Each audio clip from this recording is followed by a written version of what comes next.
Paz no lar, luz no caminho. Diálogos à luz do Espiritismo começa agora. Pai nosso que estás no céu, santificado seja o vosso nome. Venha a nós o vosso reino, seja feita a vossa vontade, assim na terra como no céu. Olá a todos, sejam muito bem-vindos ao nosso querido podcast Diálogos à Luz do Espiritismo. Hoje, eu e nosso companheiro de sempre aqui, mediador e entrevistador, Luiz Fernando, vamos bater um papo muito especial sobre fraternidade, caridade, solidariedade com a nossa querida convidada, Mônica Maranhão. Seja muito bem-vinda, Mônica. Muito obrigada pelo convite. Eu gosto muito de dialogar. É uma novidade estar nesse espaço aqui, né? Não conhecia. Vamos conversar, né? Mônica, na realidade, né, nós sabemos da dimensão do trabalho que você realiza há mais de 3 décadas na área da assistência social. E a gente gostaria que você nos contasse como é que foi o início dessa trajetória, como é que tudo começou a se desenvolver. Luiz, eu fico um pouco desconfortável assim, de ser um trabalho que eu desenvolvo, né? Sim. Na verdade, eu não desenvolvo. Eu faço parte, né? Eu sou servidora pública da Secretaria Municipal de Saúde. Eu estou sempre fazendo parte de alguma equipe, né? Perfeito. Em algum momento, mas estou sempre dentro de uma política pública. Eu cursei serviço social na Faculdade de Serviço Social, na PUC, né? Na época. Então, formei-me em 1992. E foi uma época muito importante, né, na nossa história, uma época pós-ditadura, que os movimentos sociais estavam em efervescência, né, e na construção, é muito importante a gente lembrar disso, né, que as nossas políticas públicas, nossas legislações foram construídas no coletivo. Sim. Então, a gente estava aí lançando o Estatuto da Criança e Adolescente, o SUS, né? E, então, eu, como estudante ainda, pude participar, né? Observando, participar desses momentos. Então, isso acho que ali já me comprometeu de uma forma importante, né? Com o serviço social. E esse serviço social, nessa fase de transformação do Brasil, ele vem com muita mudança, né? Tanto no reconhecimento do direito social do cidadão, quanto no estabelecimento de novas políticas, novas estruturas públicas. E a atuação de entidades filantrópicas e religiosas, como é o nosso caso aqui no Centro Espírita Irmã Sheila, também ganha muita importância. Porque essas entidades que também se dedicam ao serviço social, à assistência, à caridade, elas também passam a ser reconhecidas, né? A fazer parte do projeto coletivo, que antes era um trabalho muito só religioso, hoje é um trabalho também coletivo. E no seu caso, como você vem de um outro lado da formação, do conhecimento, do trabalho público, né? Do atendimento, essa sua vivência, esse seu olhar da assistência, do atendimento, do acolhimento, ele tende a somar para nós, né? Assim, nossa ideia de trazer Mônica Maranhão aqui é para poder extrair dela, né? Experiência, conhecimento, aprender com ela. Aqui no centro, eu acredito que a maioria das entidades filantrópicas e religiosas, o trabalho de assistência social, ele é pautado na proposta de amor e caridade, né? Mas no âmbito do serviço social, da assistência, da academia, da pesquisa, do estudo, da política pública, da legislação, já é um compromisso diferenciado, né?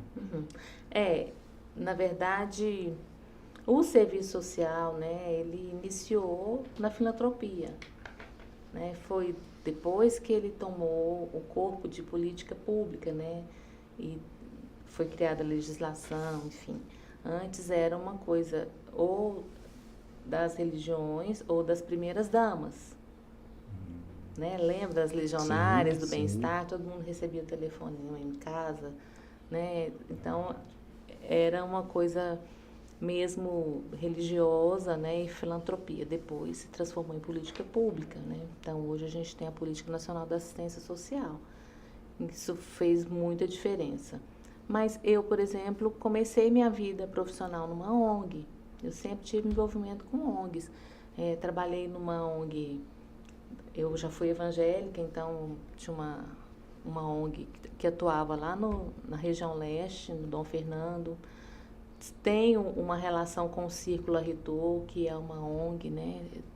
Há muitos anos que a gente trabalha junto. E assim que eu formei também, meu primeiro trabalho como assistente social foi também numa ONG, Associação Caminhos de Vida, que trabalhava com criança e adolescente em situação de rua. Então, a política de assistência social, ela existe, né? Ela tem todo um arcabouço legal para acontecer, mas ainda conta, né, com a filantropia. Né? A gente ainda, as ONGs, né, fazem parte das redes. A gente não tem como não contar, né? Sim. Bom, a questão da assistência social, ela vem evidentemente, pelo que a gente pode perceber, das discrepâncias na distribuição de renda da sociedade, né, oportunidades que a população não tem de forma igualitária. O que você entende que seria um ponto importante de princípio, de base, para entendermos de uma forma clara e realmente consistente a importância da assistência social para uma sociedade tão desigual? Olha, Luiz, a gente precisa pensar na nossa origem, né? A gente foi um país colonizado, né? E essa população que estava aqui e a população que veio escravizada, é essa população que mais precisa ainda da assistência social. Então, há muito que ser desconstruído e, para ser desconstruído, eu penso que é necessária a distribuição de renda. Sim. Se a gente levanta hoje, né, a partir de interseccionalidades, né, marcadores sociais da diferença, quem são as pessoas que a assistência social, a política de assistência social, ela é para atender quem dela mais precisa. Até, né, a gente, para pessoas ser os destinatários dos programas da assistência social, são as pessoas que têm baixa renda e isso são critérios, né? No Bolsa Família, né? É critério, o benefício de prestação continuada, a renda per capita é um critério. Então, se a gente for levantar, né? Isso facilmente se levanta isso. Quem são os destinatários dessas políticas, né? É a população negra, na sua maioria absoluta. Sim. Né? Então, a nossa abolição, na realidade, ela... Nunca houve. Nunca houve, né? Ela, na prática da sociedade, ela realmente continua sendo... Se você pega a população do sistema carcerário, pega a população dos manicômios, né? Que teoricamente a gente não teria, mas a gente ainda tem. Sim. Quem está no manicômio, quem está no cárcere? Sim. Né? A quem se destina essas... Então, isso seria uma característica cultural da nossa sociedade brasileira? Eu não sei se a gente pode dizer como uma característica cultural, né? Eu acho que isso é um atravessamento da nossa origem. E aí, por isso, né, a gente vem com políticas afirmativas e que as pessoas questionam e criticam tanto, né? As políticas de cotas, né? Sim, Né? sim. As prioridades, né, nos programas, né? Então, isso é reparador, né? É uma forma de você tentar diminuir essa distância do acesso, né, dessas pessoas que foram afastadas. E aí você, com esses programas, com essas políticas afirmativas, você tenta eliminar um pouco das barreiras que essas pessoas têm para acessar os bens, né, que a sociedade produz, né, bens de cultura, educação, saúde, porque se isso não é feito, essa população continua à margem.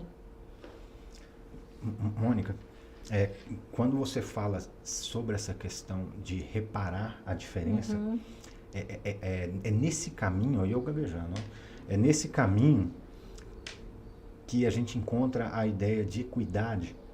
Para mim é difícil entender igualdade e equidade, que a gente escuta essas expressões, né? É diminuir a diferença, né, social, distribuir renda, etc. Mas a gente escuta muita gente falando também sobre todo mundo com direitos iguais, todo mundo com isso igual. Mas no meio desse caminho tem um termo equidade.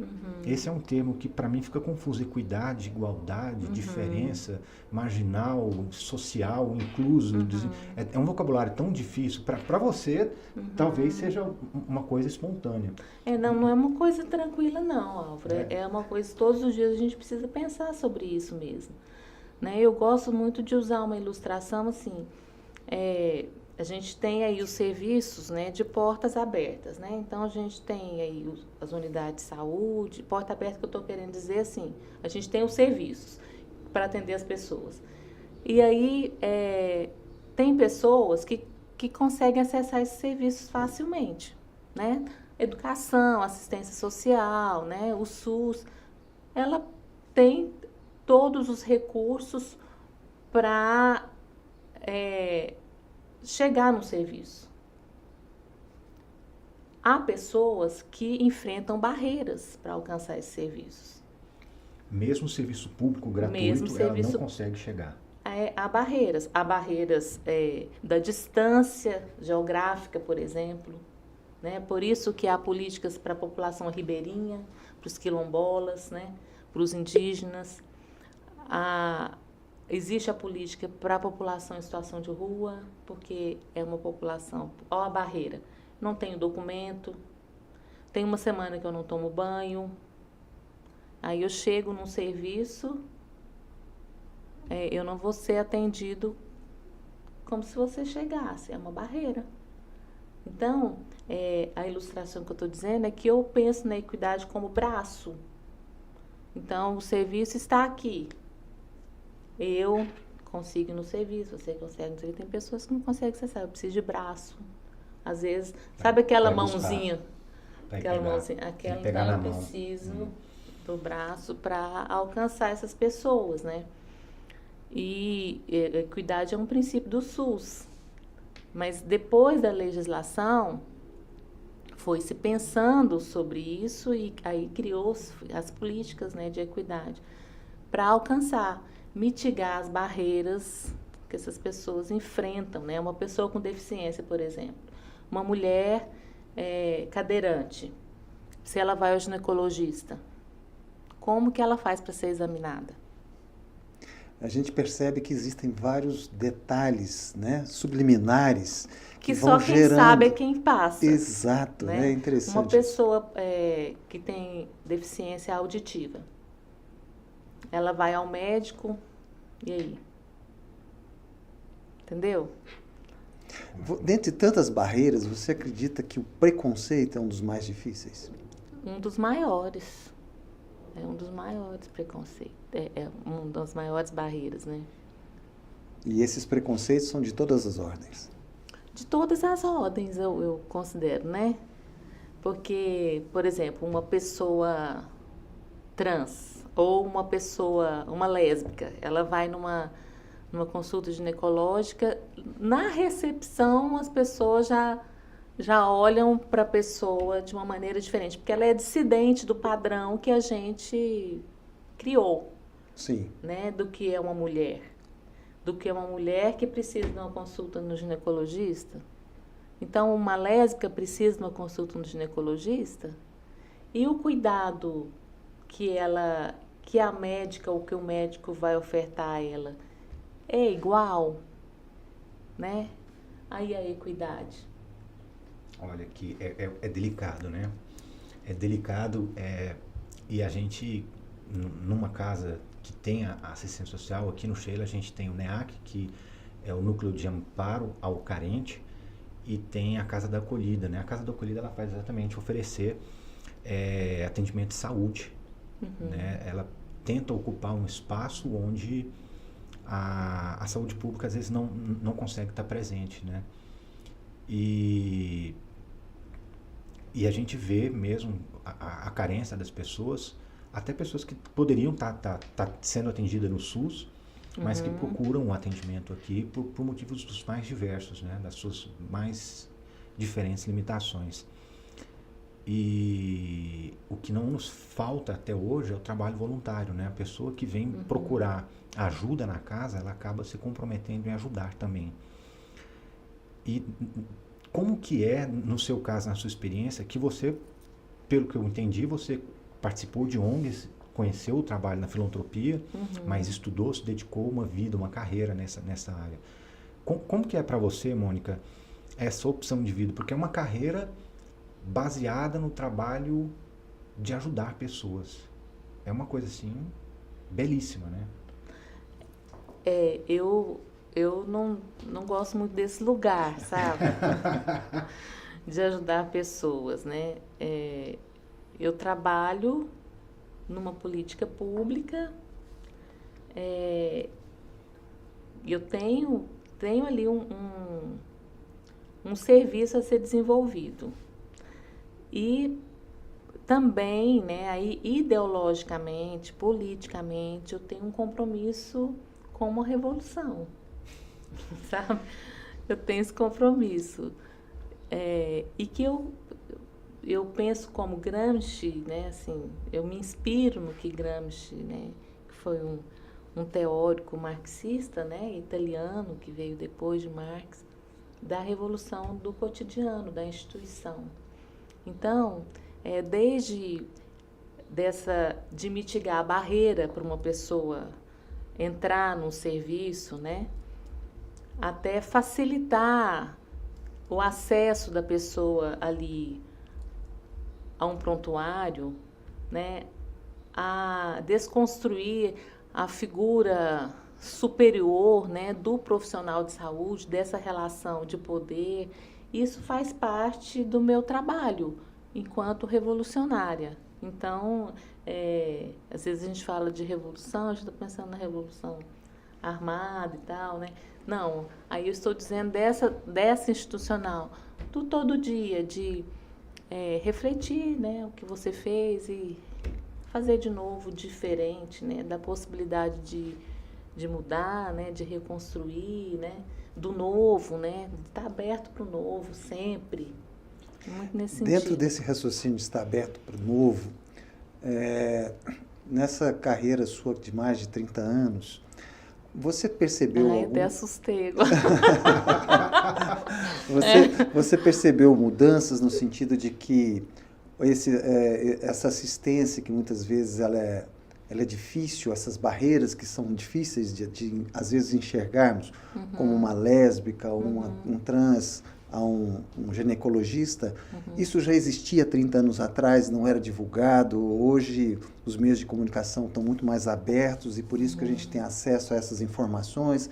Como é que você percebeu essa evolução dessas camadas que estiveram, imagina-se que sempre existiu. Sempre existiu, mas né? que parece que aparentemente agora está muito mais, de uma forma muito mais explícita. Isso é revolução. Sim, né? Sim. Então, sim. isso sempre existiu, mas a sociedade, né, os estudos, a academia, a gente, né, tem que dar o lugar para a academia disso, as políticas foram avançando, porque há pessoas estudando isso todo o tempo, né? No Ministério da Saúde, na Defensoria Pública, na ONU, na OMS, né? Os defensores intransigentes dos direitos humanos, né? Não param. E aí essas questões vão aparecendo e vão se criando novas possibilidades. Sim. Que aparecem através das políticas públicas que hoje a gente tem. O Brasil é riquíssimo de legislação, né? De políticas públicas. Ou seja, a transparência sobre esse aspecto da sociedade, dessas limitações que a sociedade vive, desses preconceitos, ela é fundamental para que essa revolução social possa ocorrer de uma forma mais ampla e profunda. Sim. E essas políticas afirmativas vieram ao encontro disso, né? para que a gente possa falar sobre isso, né? Que a gente possa abrir as portas, porque é assim que a gente vai desconstruindo, né, os preconceitos. A gente não fala sobre isso nunca, está sempre por trás, né? Está sempre ali escondido e invisibilizado, né? Então, de novo, assim, as políticas públicas, elas trazem à tona o que estava invisibilizado. Sim. Né? A gente precisa falar sobre isso. E você vê parcerias positivas entre instituições religiosas e essas políticas públicas? Uhum. Sim, eu vejo de forma positiva. Desde que, né, a gente não coloque as questões morais, né, da religião à frente dessas ações. Como, por exemplo, há religiões que julgam as questões de gênero, as questões da sexualidade, né? E aí, na hora que isso começa a dar diretriz para um trabalho de ação social, eu acho que isso complica, né? Ou você vincular, condicionar a sua caridade à doutrina, né? Assim, não, você vai receber a cesta básica, eu estou numa situação hipotética, né? Você vai receber a cesta básica, mas você precisa converter, né, a nossa religião. Isso eu acho muito nocivo, né? Então, assim, se as entidades religiosas conseguem desenvolver ações independente das questões de sexualidade, as questões de gênero, né, as questões morais, muito bacana. Mas no momento que vincula, né, as crenças, aí eu acho que é nocivo. É nocivo, você diz, para aquela pessoa que vai receber, que precisa. Ela precisa, mas em troca ela tem que se condicionar, ou seja, não existe um acolhimento puro e verdadeiro quando é condicionado ou quando é discriminado. Assim, se a gente for pensar, né, na história, né, das religiões, assim, a religião, a depender da forma que ela atua, ela é muito alienante, né? Alienadora, né? Oprime. Então, é muito difícil a gente conseguir separar, né, esse papel da religião de alienação, de opressão, né, de repressão da ação social. Eu estou te dizendo aqui que eu acho muito bacana, porque eu penso que a solidariedade, a fraternidade, ela deveria ser um bem desenvolvido por todos. Por todos, né? Eu deveria descer do prédio, se eu encontrar uma pessoa na rua pedindo, eu deveria dedicar um tempo ali àquela pessoa. Eu estou falando isso não como assistente social, estou falando como pessoa. Eu deveria dedicar um tempo para ouvir, né? Para compreender. Então, isso, eu acho que isso, então, isso amplifica quando isso vem para as entidades religiosas. Isso eu estou falando de humanidade. Sim. Se for possível, né, separar essa ação dos preceitos da religião, ok.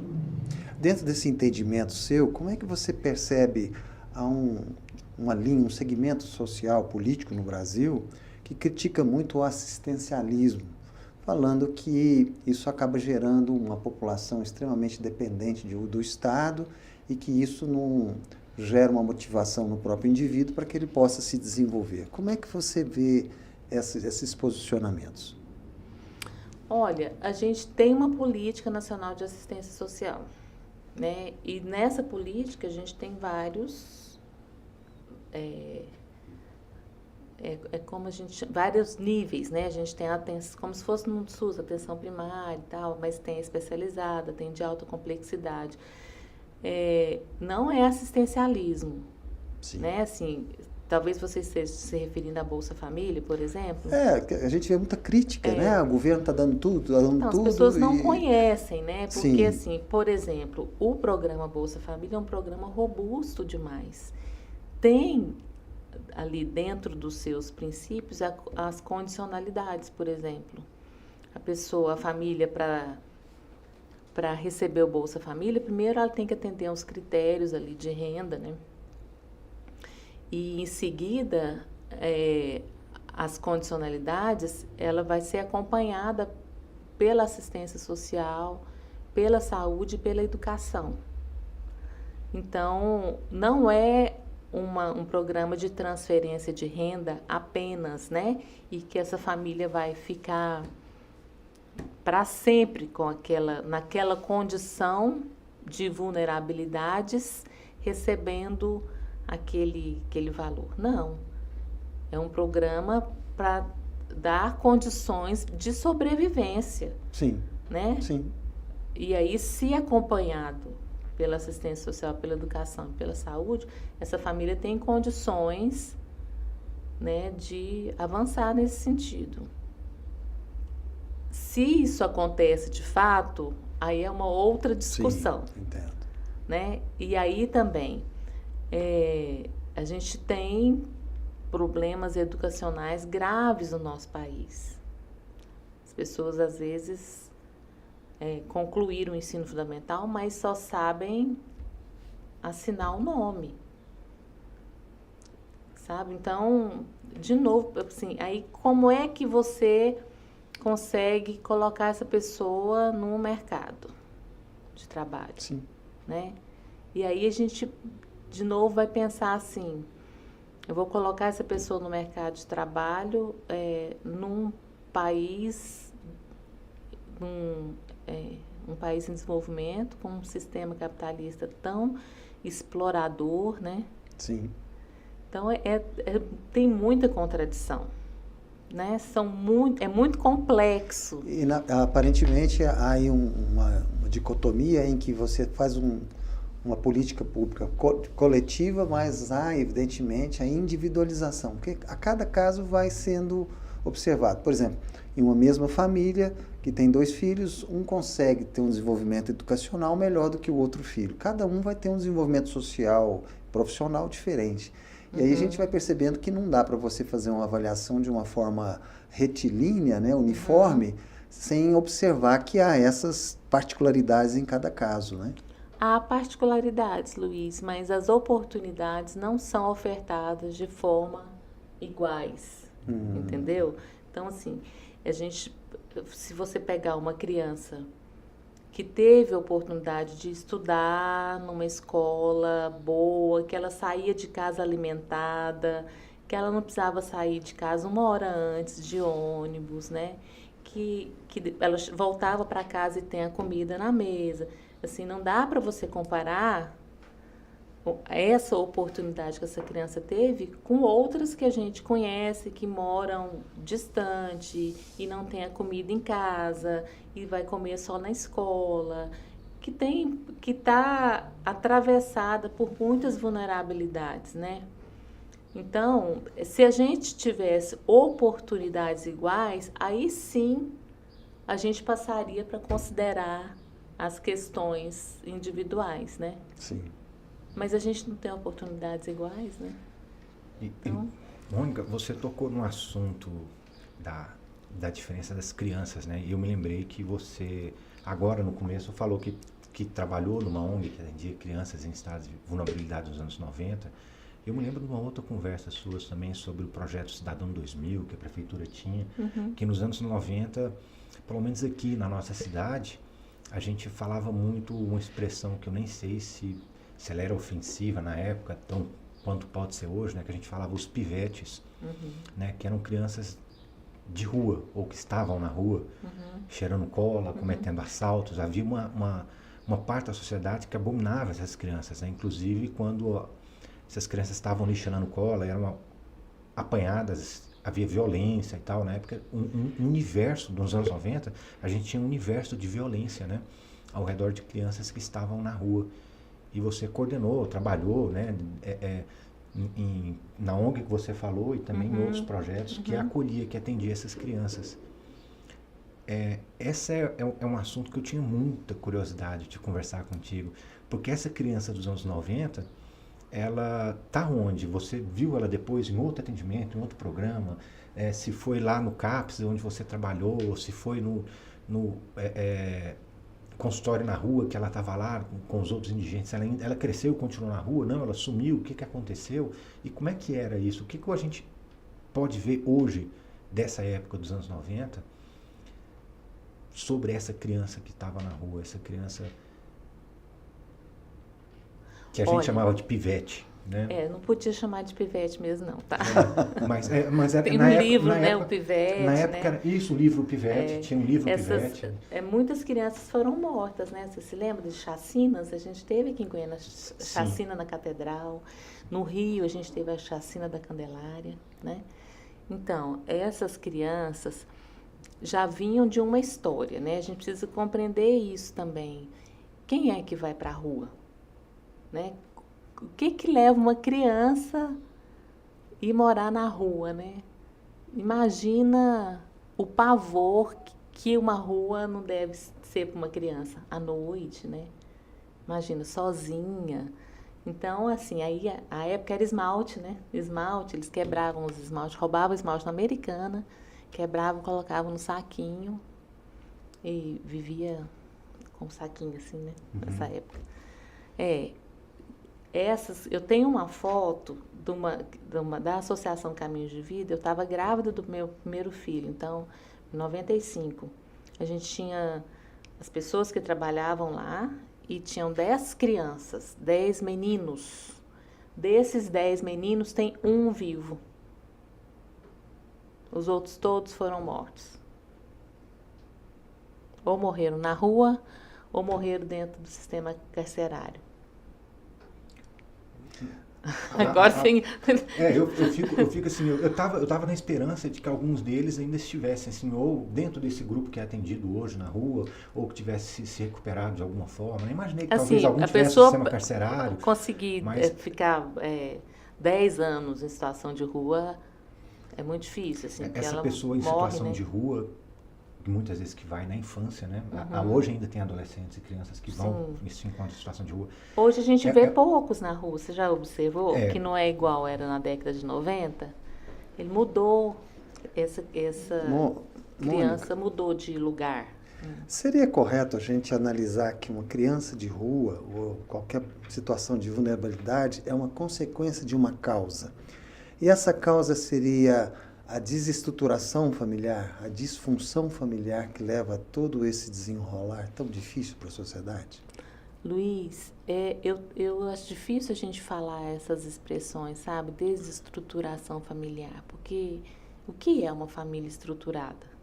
É uma família como que é? Assim, quando a gente fala, não, fulano tem uma família estruturada. Fulano tem o quê? Pai, mãe, tem casa, tem comida, tem carro. Seriam algumas referências familiares, né?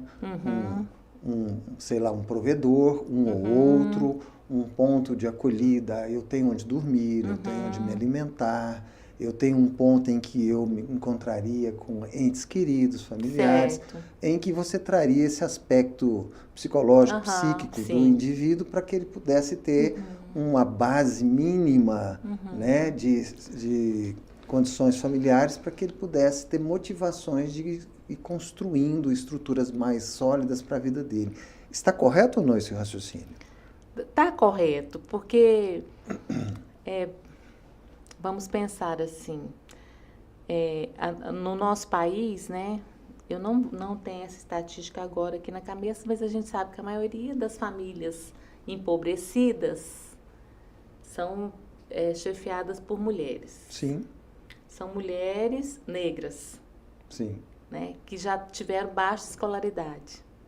Que estão no mercado de trabalho, muitas vezes, agora informal. Né?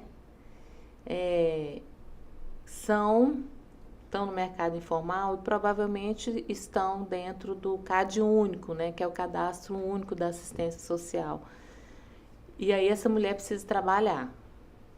Essas crianças, elas saem de casa às 5 horas para deixar a criança no CMEI, vai trabalhar, volta, quando chega em casa é hora só de fazer a comida do dia seguinte. Essa é a cara da família da classe trabalhadora. Sim. Então, eu não sei te falar se isso... Pois é, quando deixa de existir, apesar de ser uma estrutura muito difícil, principalmente para essa mãe solteira, que às vezes tem vários filhos, né? Mas quando essa estrutura deixa de existir, esses filhos, né, eles perdem essa referência e isso facilita ou propicia a capacidade do indivíduo ir aí sim para a rua e se submeter a situações mais difíceis que ele possa existir ou não? Essas mães solos, né? Hoje a gente Sim. chama assim. Pode ser que sim, né? Pode ser que essa criança não encontre ali na casa mais uma condição. E aí a gente também pode pensar até nas condições subjetivas, né? Pode ser que essa criança vá viver numa situação de rua. Mas isso mudou de figura. Hoje a gente não tem essas crianças em situação de rua como a gente tinha na década de 90. Sim. Essas crianças ou estão numa exploração sexual, né? Ou são adolescentes que estão trabalhando para o tráfico, né? Mudou completamente. Aquele menino descalço, de short, cheirando esmalte, sujinho, catarrento, a gente não vê aquele menino na rua mais. A gente vê outras figuras, né? Assim, com celular, né? Com roupa de marca. Eles estão envolvidos numa outra parada, assim, sabe? E aí, para te responder assim, se o que é que leva uma pessoa a viver em situação de rua, eu não vou me arriscar, porque a gente precisa de pensar nesses marcadores sociais da diferença, né? A gente precisa pensar no campo das subjetividades, né? É muito complexo, tão complexo que a gente, para atuar nesse campo, é só na intersetorialidade, né? A gente precisa de agir as políticas públicas todas pensando, né, criando estratégias. E eu tô aqui, eu tô tentando tirar uma solução, porque a gente fala sobre o morador de rua, sobre a criança de rua, né? E a gente vê essa questão da desigualdade, da miséria, da vulnerabilidade. E existe um tocante, né? Um doer profundo no coração de qualquer pessoa, de qualquer família, quando vê essas pessoas, né? E o que a gente faz na nossa parte, assim, você tá lá no trabalho da assistência social, equidade, programas, atividades que cuidam, que abordam, vem governo isso, governo aquilo, política isso, discute aquilo, o direito todo, a sociedade vai mudando e você tá ali fazendo o trabalho. Mas e eu? Eu aqui na minha condição leiga, egoísta, né? Porque eu estou na minha rotina de trabalho, de vida, com a minha família segura, protegida ali, meus filhos já crescidos, né? Faculdade e tal. O que eu, como um cidadão, vamos dizer assim, padrão, posso fazer na minha rotina, no meu dia a dia, que pode ajudar, que pode significar? O que eu posso fazer? Quando eu saio na rua e vejo um morador de rua, ou quando alguém bate na janelinha do carro pedindo uma esmola, alguma coisa assim, o que eu faço? Você que tem essa visão de anos, vendo essas pessoas, essas diferenças de desigualdades, o que eu que estou do outro lado, que não estou vivendo essa dor, o que eu faço? Álvaro, assim, primeiro a gente precisa pensar que a gente é cidadão, né, de um país e que a gente vota, que existe pessoas legislando por nós, né, pessoas executando essas políticas. Acho que o voto é uma coisa muito importante. A gente precisa pensar qual que é o tipo de sociedade que eu acredito. Qual é o projeto de sociedade que eu penso que é o mais adequado, né, para atender essas questões que você está dizendo. quem é que defende esse projeto. Então, quando eu for votar, eu preciso escolher um candidato que defenda esse projeto de sociedade que eu acredito. Não só na hora de votar, você precisa acompanhar depois. A gente precisa desenvolver esse hábito de compreender como é que funciona, né, a vida política do nosso país.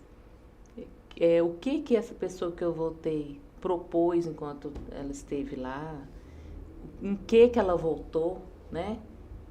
O que ela está defendendo. Isso é um campo que eu acho extremamente importante. No outro campo, eu penso que a gente precisa ser defensor de direitos humanos. Então, é estar atento e forte, né? Todo o tempo. A gente não pode piscar, porque a gente está dormindo com o inimigo. Então, as pessoas às vezes veem situações que depois contam, né? Nossa, eu estava passando na rua e vi isso assim, assado. E aí, o que você fez? Ah, eu não fiz nada, imagina, o que eu ia fazer, né? A gente precisa desenvolver, né? Esse hábito de defesa dos direitos humanos, sabe? Você viu? Então, assim, existem instâncias, né? Instâncias para você denunciar. Denunciar a violência contra a criança, contra a mulher. Sim. Né? Existem vias públicas hoje. Existe delegacias, defensoria pública, Ministério Disque Público, disque denúncia. Então, a gente não pode se calar, né? E também eu penso que a fraternidade, a solidariedade, né? Você sabe de uma pessoa que está passando por uma situação difícil, dividir, né? Dividir o que você tem, né? Eu acredito muito nisso, sabe? Eu acho que dividir, às vezes você não tem recurso financeiro, mas você tem um tempo. Dividir o seu tempo com a pessoa, né? Uma escuta, um encontro, né? O encontro é uma coisa maravilhosa, né? Você encontra, às vezes, uma pessoa que você está tão ruim, você sai dali potencializado, né? É dividir, é compartilhar o seu tempo, né? Mônica, dentro desse encontro que você acabou de nos falar, você conseguiria eleger qual seria uma das maiores carências psicoemocionais que esses indivíduos demonstram quando estão sendo assistidos? Nossa, mas vem cá, mas você está me pegando, hein? Olha isso. Isso é muito difícil a gente eleger isso, Luiz. Sim. Mas pela sua sensibilidade, você tenta entender, buscar algum caminho que você acha que há uma carência, que a carência existe, isso é indiscutível ou não? Assim, eu penso que as pessoas precisam, primeiro, ter condições de sobrevivência. Sim. Né? Isso é básico, assim. A pessoa se preocupar se hoje à noite ela vai ter ou não o que dar para alimentar os filhos, isso eu acho que desestrutura qualquer mente, qualquer condição de saúde mental, né? Então, isso precisa ser garantido. É um básico, né? É o básico, né? Sim. Então, essa ajuda de quem vai até onde está o morador de rua e leva uma marmita, uma refeição, ela é significativa para aquela pessoa que está recebendo essa ajuda no âmbito mental, emocional daquela pessoa também, além do alimento que ela ganha, uma marmita, ela matou a fome do dia, né? Sim. Existe esse benefício também no emocional, no mental dessa pessoa, na possibilidade, a expectativa, a esperança dela muda com... Sim, eu acredito que sim. A gente tem uma pessoa que trabalha na Secretaria Municipal de Saúde que ele foi uma pessoa em situação de rua, ele viveu um tempo na rua e hoje ele trabalha na Secretaria Municipal de Saúde, trabalha no movimento, né? Existe um movimento, né, nacional da população em situação de rua, sabia? É um movimento social importante. E uma vez eu conversando com ele sobre isso, porque a gente que trabalha nas políticas públicas, a gente questiona muito isso, né? Não só a gente que trabalha, mas a gente que trabalha questiona. Se você dá comida para quem está na rua. Ah, mas você vai dar comida para essa pessoa que está na rua e você vai ficar mantendo ela na rua por causa daquela comida. E eu conversando com ele um dia, ele falou que compreende esse questionamento, mas que como ele já esteve na rua, ele falou que, o quanto significa você estar encerrando o dia e não ter conseguido uma grana para poder comprar uma comida, né? E quando chega alguém, oferece a comida para a pessoa, né? Ela está com fome e alguém chega e oferece a comida. Agora, é claro que não é isso apenas, né? Assim, as pessoas que estão em situação de rua, essas pessoas precisam de moradia, precisam de emprego. Então, dar a marmita resolve o problema da vida da pessoa? Não resolve. Mas resolve aquela fome daquele momento. É uma empatia resolutiva. Sim. Né? Naquele momento, a pessoa está com fome. Então, assim, eu vou pensar, não, mas ela precisa de casa. A casa eu não tenho agora para dar. O emprego eu não tenho agora para dar. Mas a comida eu tenho agora. Então, eu posso compartilhar essa comida que eu tenho agora. Eu me recordo de uma assistência que eu participei e um indivíduo desse, né, sendo assistido, um companheiro nosso foi falar de Jesus, aí ele falou assim, quando eu estou de barriga vazia, eu não dou conta de lembrar de Jesus. Olha só. Né? Porque é uma questão básica, Sim. né? A gente compreende isso. Eu nunca me esqueci disso. E muitas vezes a gente olha sob um olhar pessoal, porque a gente muitas vezes não compreende, porque nunca vivenciou o que é passar fome. Né? A experiência de se passar fome, por total incapacidade de conseguir comprar uma comida, porque nós precisamos lembrar também da dignidade humana, né? Pois é. Da minha capacidade de sobrevivência pessoal, de realizar através das minhas potencialidades. Então você vê que há um contexto mais amplo, né? Em que quem vai fazer todo esse processo de assistência tem que tentar entender que aquele processo é um pedaço de todo o processo, né? E não a solução que às vezes a gente gostaria para a nossa sociedade, né? Seria mais ou menos assim, né, Sim, Mônica? As políticas públicas têm essa função, né, de pensar as demandas daquela população específica ali. E dentre as demandas, né, tá ali a moradia, né, a educação, o acesso ao emprego. E isso isso precisa ser feito, né? E está no papel também do cidadão cobrar, né? Agora, eu acho muito ruim a gente pensar assim, não pode dar comida porque senão a pessoa vai se manter na rua, sabe? Eu acho desumano. Então, assim, sim, você pode dar comida, sabendo que não vai resolver, né? Mas é o que eu a consigo questão fazer. de vida da pessoa, mas naquele momento a fome resolve, né? Sim, sim. Outra mística nessa parte de assistência social, né?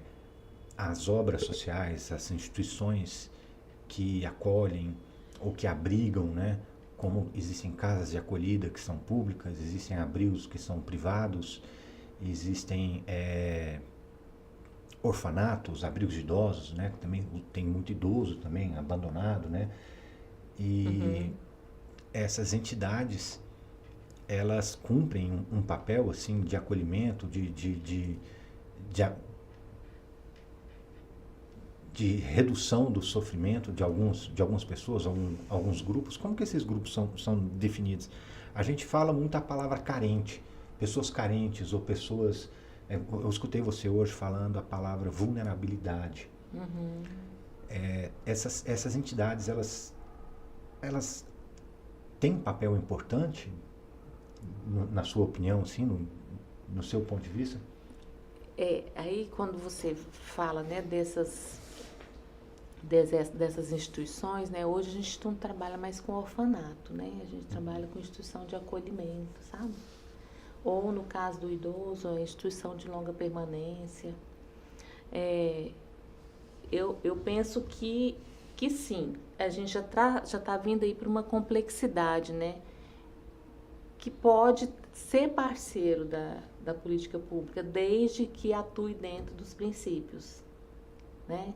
Então, uma instituição de acolhimento de criança e adolescente tem todos uns critérios, né, e princípios para serem cumpridos. Porque estudou-se sobre isso, porque respeita as legislações, então tem que atuar daquela maneira. Na minha opinião, esse é um papel um dever do poder público. Quem deveria implantar, né, e ter serviços que atendessem à demanda, na minha opinião, é o poder público, né? Tanto a instituição de acolhimento, quanto a instituição de longa permanência, no caso dos idosos, sabe? Mônica, a gente percebeu durante a nossa conversa que ao longo desses 30 e poucos anos de polícia pública, né? De política, de não política, tira fora dessa. Isso, de política pública, a sociedade foi se modificando, essas políticas tiveram que ir se atualizando. Aparentemente é algo que constantemente precisa ser revisado, atualizado, reformulado. Como é que você vê isso a médio e longo prazo para a nossa sociedade, dentro dessas mudanças tão profundas que a nossa sociedade está passando? Olha, eu acho que foi avançando, né? Como eu disse, as legislações que a gente tem no Brasil são muito interessantes, as políticas são muito bem construídas, né? E aí, infelizmente, a gente precisa contar com o Poder Judiciário para atuar junto ao poder público para que ele execute a política conforme está nos preceitos, né? Mas, e aí, além do Poder Judiciário que faz isso com o poder público, a gente tem o controle social. Essas políticas, o SUS, a educação, a assistência social, funcionam contando com o controle social ou controle democrático, que é também um princípio dessas políticas, que é a participação social. Não sei se vocês conhecem isso, que a gente tem, todo município precisa ter o Conselho Municipal de Saúde, o Conselho Municipal de Assistência Social, o Conselho Municipal de Educação. Cada unidade de saúde precisa de ter o Conselho Local de Saúde. As unidades de assistência social precisam do conselho.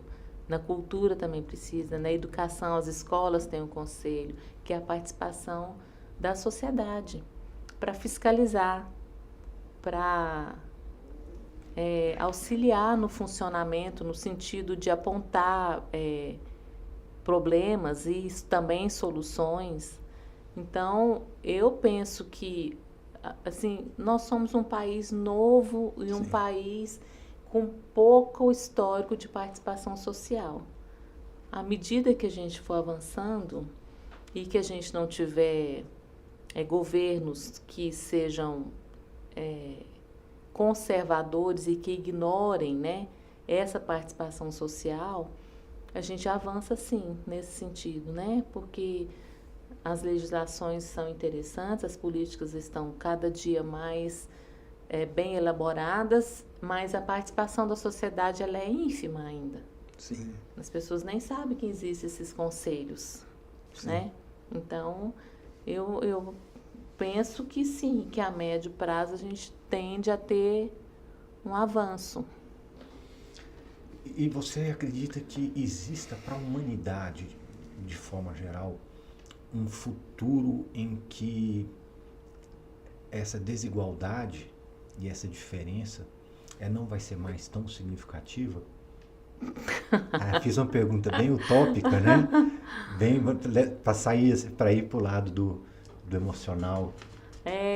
Eu não, assim, Álvaro, acho que isso vai demorar muito, assim, sabe, para que a gente compreenda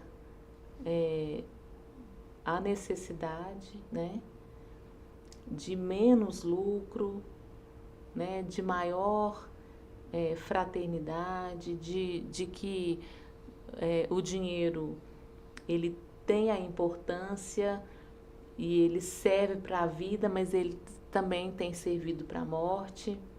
Então, é um trabalho que acho que é no desenvolvimento civilizatório, né, talvez, sabe, dessa compreensão de menos exploração do próprio meio ambiente, né? Olha o que a gente já foi capaz de fazer, né? Então, você acredita que os valores materialistas, vamos dizer assim, né? Uma sociedade que está muito apegada ao ter, né?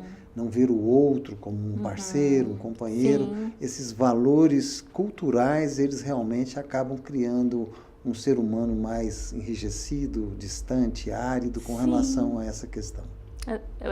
Eu acabei de falar, né, sobre o controle democrático. Você imagina uma cidade como Goiânia, se as pessoas que acham, né, que não utilizam o SUS, né, porque todo mundo é usuário do SUS, mas as pessoas falam, não, eu não uso o SUS, eu tenho Unimed, eu tenho Apvida. Imagina se uma cidade como Goiânia, se as pessoas participassem de um Conselho Municipal de Saúde, se elas participassem do Conselho Local do Centro de Saúde que tem perto da casa delas. Você imagina, assim, a força que tem a participação social se a gente não tivesse sido incutido de que cada um defende o seu. Sim. Cuida do seu, deixa que o governo cuida. O outro é o pobre, na verdade, né? Deixa que o governo cuida do seu. Isso está incutido na gente, né? A gente se move atrás disso. Então, o poder que uma população tem, quando sensibilizada, né, e conscientizada, é muito grande, né? Você falou duas coisas que são importantes: mobilização e conscientização da população.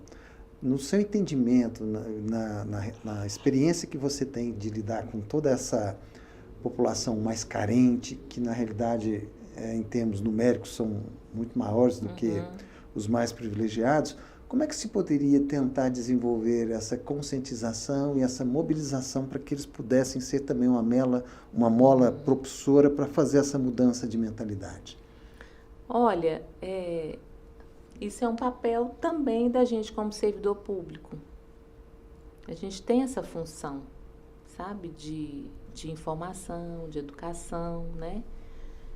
De formação política, né, dos usuários. Estou falando do SUS porque eu estou no SUS, né? Então, é nosso papel também. Isso está na política pública. No SUS está escrito isso, na assistência social. Então, é nosso papel também, né?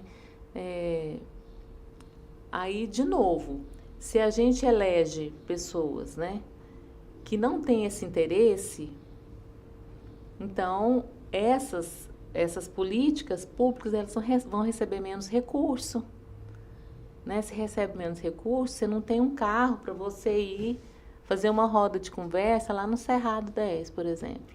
Sim. Entendeu? Então, aí, né, aquela história, você está a serviço de quem? Quem você está defendendo? Você elege uma pessoa que defende o quê? Porque isso vai depender, né? A gente perde recursos na mudança de governo, assim, tem recursos que são cortados, a população nem imagina, porque a gente não acompanha, né? A gente só acompanha quando tem um grande escândalo de corrupção, né? Mas um negócio acontece dentro das políticas públicas mesmo, sabe? Correto. E assim, eu vejo muito importante essa puxada de orelha, né? A gente tem que ter uma consciência política também, né? Não é só ficar no papel do religioso ou do teórico, né? A gente tem que ter uma participação, uma consciência política, uma atuação. E fico pensando aqui na minha, né? Onde que está a minha consciência, a minha responsabilidade nesse processo? E a gente, diante do tempo aqui, vamos dar uma fechada na Mônica aqui para tirar dela. Mônica, nesse universo todo, entre saúde, assistência social, hoje você aqui dentro de uma casa espírita que tem obras sociais, de assistência e tudo mais, o que você gostaria de dizer, de modo geral, para essas pessoas que estão aqui tentando aprender mais sobre a caridade, sobre ajudar, sobre fazer uma diferença para quem está precisando, né? Que a situação nossa aqui hoje é essa, assim, a gente não, e assim, sendo sincero, a gente não procura esse trabalho de assistir, de fazer caridade, só porque a gente é superior, né? Porque a gente sabe que precisa desse trabalho para aprender. Né? Assim, dentro do nosso universo, a caridade ela é uma ferramenta de reforma, de construção íntima. Como que você recomendaria para nós, tanto nós espíritas quanto nós brasileiros de modo geral, o trabalho de assistir, de cuidar ou de... Vale a pena ser altruísta? Claro, nossa, eu acho que vale muito a pena. Mas eu ia dizer assim, seria bacana se atrelasse isso a informações, né? Sabe? Sobre direitos humanos, né? Sobre os direitos das mulheres, sobre o Estatuto da Criança e do Adolescente, né? Orientar as pessoas onde que elas buscam o atendimento e que elas têm direito, né? E se você não é atendido, então, olha, existe aqui a Defensoria Pública que você vai lá reclamar, né? Existem as ouvidorias, sabe? A gente vai potencializando as pessoas, né? Enquanto cidadão, para ela sair um pouco desse lugar de sempre receber do outro como se ela não fosse capaz, né? Acho que a gente precisa ter essa preocupação de criar nas pessoas isso, sabe? A contratualidade, né? A autonomia, sabe? Conversar, inclusive, sobre essas questões de voto, né? Sobre as eleições, a cidadania mesmo. As pessoas não sabem, às vezes, o que é uma Câmara de Vereadores, né? Quem são os nossos vereadores? O que eles fazem lá? Lá dentro da Câmara tem um departamento lá que, se você falar, eu quero levar um grupo de pessoas aí, tem um grupo lá de uma equipe que faz isso, que fala, a Câmara funciona assim, são tantos vereadores, é um espaço público, né? Assim como na Assembleia, sabe? Eu acho que falta muito isso para o nosso povo, compreender o que é ser cidadão, né? Os seus direitos, os seus deveres, sabe? Nesse sentido. Você acredita, então, que uma das dificuldades é a conscientização dessa relação do poder público com os direitos e deveres da sociedade, né? Que isso aparentemente é conhecido, é divulgado, mas na realidade, na prática, isso não se percebe. Não se percebe. Ainda existe o voto de cabresco, né? Ainda as pessoas vendem o voto por conta de um tanque de combustível, né? Ainda é assim. Então, a gente precisa de alcançar uma consciência mínima, né? O que quem são essas pessoas que a gente elege, o que elas estão fazendo, né? Mônica, estamos chegando ao final já do nosso tempo, né? Então, agradecer muito a nossa querida Mônica Maranhão pela presença. Fique à vontade para as suas considerações finais. Você falou sobre uma questão aqui, Álvaro, eu fiquei com ela na cabeça para te dizer. Falei sobre vulnerabilidades, né? No serviço social, a gente gosta de distinguir de forma assim, didática, pedagógica, as vulnerabilidades. Então, a gente pode colocá-las em 3. A vulnerabilidade individual, que é aquilo da pessoa, né? Às vezes uma deficiência, às vezes uma questão um transtorno mental, né? Às vezes, uma questão, talvez, de gênero, uma vulnerabilidade individual. E aí a vulnerabilidade social, que diz respeito à classe social, né? Ao recurso que aquela pessoa tem para acessar o que a gente tem de bens, né? Vamos dizer assim. E aí tem a vulnerabilidade programática, que é as barreiras que a gente falou no começo aqui, as barreiras que a sociedade coloca e que o poder público reforça quando não alcança uma pessoa para ser atendida. Então, uma pessoa que mora muito distante de um centro de saúde. E aí ela trabalha o dia todo, o centro de saúde fica aberto no horário comercial. Ela precisa vacinar as crianças. Ela não consegue acessar porque está fechado no horário que ela está em casa.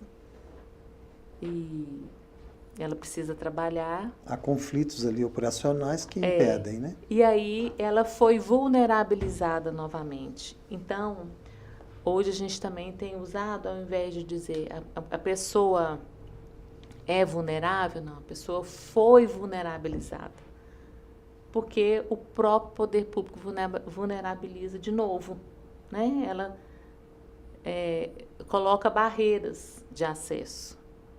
Por exemplo, a criança quer estudar, não tem vaga, ela está sendo vulnerabilizada. É uma vulnerabilidade programática. Foi criada pelo próprio sistema. Era isso que você quis falar sobre a vulnerabilidade. Eu estou tentando aprender aqui. É muito assunto, é muita coisa para conhecer. Muita informação, né? Para entender. Porque a gente usava termos antigamente que pareciam muito bons e hoje a gente fica assim, nossa, mas parece que isso, né, o vulnerável ou a vulnerabilidade são questões diferentes, né? A gente falava muito a palavra carente, né? E o carente é carente de quê? Né? Tá carente de roupa, tá carente de comida, tá carente de afeto, de carinho, né? Tá sozinho, então... E essa vulnerabilidade, ela não é estática, né? Não é estática. Ela não é estática. Não é. As pessoas são vulnerabilizadas, né? Sim, conforme as circunstâncias, situações, ele vai se... Mas olha, então, hoje a gente tem nas plataformas aí de ensino, né? Assim, existe uma plataforma, a UnaSUS, por exemplo, que ela é aberta às pessoas. Lá tem cursos dos mais básicos sobre assistência social, sobre saúde. Então existe informação pública para quem quer se organizar para ajudar. Sim, existe disponível. Sobre o controle social, na ENAP, né, que é a Escola Nacional, alguma coisa pública. Tem, sabe, no Ministério dos Direitos Humanos, se você entra lá, você vai achar também cursos, tem tido muita oferta de informação. Bom, apesar de toda essa complexidade, nós não podemos esmorecer e continuarmos buscando cada vez mais lutar a favor da sociedade, principalmente dos direitos humanos, né? Nos inteirarmos da importância dos direitos humanos. Sim, assim, eu acho que é levantar todos os dias, né, e pensar o que eu posso melhorar hoje. Sim. Né? Se a gente esmorecer, acabou, né? Porque esse processo de formiguinha que a gente constrói uma sociedade forte, né? Cada um tentando fazer a sua parte da melhor forma possível. Cada um, mas junta, né? Na hora que junta... Aí dá na hora que Bom, acho que vamos encerrando, né, por hoje. Vamos encerrando. Muito agradecido. Desculpa aí, tá, gente? Desculpa aí. Como assim, desculpa? Só a aula de vocabulário que eu tive hoje aqui já me valeu uma pós-graduação quase aqui. Mônica, fique à vontade para fazer as suas considerações finais. Assim, eu agradeço, né, o convite. Eu, de fato, acho que não tem muita coisa para Não acho que eu sou uma pessoa tão interessante assim para um podcast. Nossa, eu fiquei aqui, né? Mas assim, eu tenho maior admiração, né, por pessoas que se propõem a sair de casa em função do outro, né? Eu acho que isso é ouro, né, na nossa sociedade, que cada um quer mais para si, né? Quer mais para si, nesse individualismo que é tão fomentado, né, pelas redes sociais, né, pelas grandes mídias. Então, eu tiro o chapéu, assim, para vocês, né? Eu acho muito bacana esse tipo de ação, né? Eu dei umas puxadinhas de orelha, assim, mas... Nós temos que conversar mais, marcar mais programas aqui, porque eu preciso corrigir o meu vocabulário, atualizar o meu vocabulário, entender mais aí, só descobrir que existem lugares onde a gente pode aprender sobre a assistência, que são abertos, que são públicos, já é uma perspectiva nova, né? A gente já ganha uma esperança. Né? Então, eu fico muito feliz, muito agradecido, Mônica. E obrigada a vocês, gente. Luiz Fernando. Gratidão a todos, sua presença. Mônica, foi um prazer tê-la conosco aqui. Álvaro, toda a nossa equipe. Um grande abraço a todos. Muito obrigado.